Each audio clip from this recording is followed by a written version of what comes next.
Imagine you are a German commander in France, late 1944. The night is cold. You hear engines rumbling in the distance. You see tanks lined up near the forest. You spot camps, trucks, artillery positions. Everything looks real. Your officers panic. They send urgent messages to Berlin. The Americans are preparing a massive attack right here. Divisions are moved. Defensive lines are reinforced. Everyone waits for the storm. But here is the terrifying truth. That army does not exist. Those tanks are not steel. Those soldiers are not thousands. It is all an illusion. One of the strangest and most brilliant secret operations of World War II has begun. The story of the Ghost Army. Officially, it was called the 23rd Headquarters Special Troops. It was not a normal combat unit. These men were not trained to win battles by firing bullets. They were trained to win battles by creating lies so convincing that the enemy would bet everything on them. Their mission was simple but revolutionary. Deceive the Germans on a massive scale, confuse their intelligence, and save real lives by making the enemy fight shadows.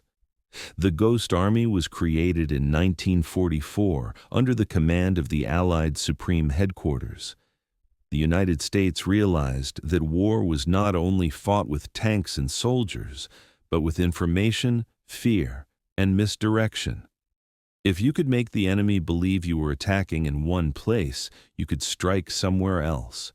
And in a war as deadly as World War II, even a single mistake could cost thousands of lives. What made this unit so unusual was the type of people inside it. The Ghost Army was filled with artists, designers, sound engineers, radio experts, and even actors. Men who, in another life, would have been painting in studios or designing advertisements, were now building the greatest battlefield illusion of the century. Some of them later became famous in American culture. But during the war, they were soldiers of deception. Their first weapon was visual trickery. The Ghost Army used inflatable tanks, trucks, artillery, and even airplanes. Yes, giant rubber machines that could be inflated in minutes. From the ground, they might look suspicious. But from the air, where German reconnaissance planes watched constantly, they looked absolutely real. Entire fake armored divisions could appear overnight. Немецкие пилоты фотографировали позиции и докладывали, "There is a major American force here." But in reality, it was air and rubber. They didn't stop at tanks. They built fake camps, palatki, sklady, shtabe. They created tracks in the dirt to make it seem like heavy vehicles had been moving through the area for days. They lit fires. They arranged equipment perfectly. Every detail was designed to convince enemy spies in Rozvedku that a huge invasion force was gathering. But perhaps the most terrifying weapon was sound. The Ghost Army carried massive loudspeakers, some of the most powerful ever used in warfare. At night, they played recordings of real military movements, tank engines, marching troops, metal clanking, officers shouting orders, bridges being built. German soldiers miles away could hear it.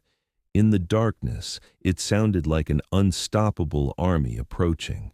Fear spread through the enemy lines because sound is harder to doubt than sight. You can close your eyes, but you cannot stop hearing war coming. Then came radio deception. The Ghost Army had skilled signal operators who could imitate the communications of entire divisions. They created fake radio traffic, sending messages back and forth exactly like a real army would. German intelligence intercepted these signals and began building maps of troop movements, all based on lies. Entire German defensive strategies were shaped by conversations that were completely invented, and the deception went even deeper. The soldiers themselves became performers. They would travel to nearby towns wearing different unit patches, pretending to be part of large forces. They spoke loudly in cafes. They dropped hints. They let rumors spread, knowing that spies were listening. A careless sentence like, "Our division attacks next week," could travel straight into German reports. This was psychological warfare at its finest.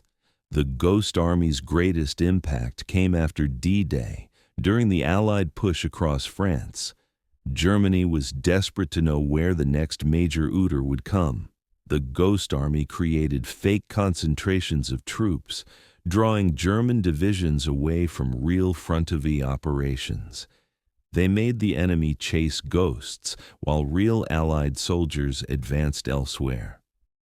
In one operation, a few hundred men convinced the Germans that tens of thousands of troops were preparing an assault. Think about that. A tiny unit of artists and engineers could move entire enemy armeeski corps simply by creating illusions. Every time the Germans moved the wrong way, real American lives were saved. The danger was enormous. If the Germans discovered the deception, the Ghost Army would be defenseless.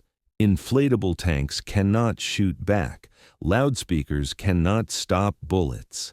These men often operated dangerously close to the front, relying on secrecy and speed. They had to set up their illusions quickly, perform their deception, and chestnut before the enemy realized the truth. After the war ended, the story of the Ghost Army disappeared into silence. Their missions were classified. The soldiers returned home and were forbidden to speak about what they had done. For decades, the world had no idea that one of the most creative military units in history had existed. Only many years later did the United States finally reveal the truth. The Ghost Army was real. The 23rd Headquarters Special Troops had carried out more than 20 major deception operations in Europe.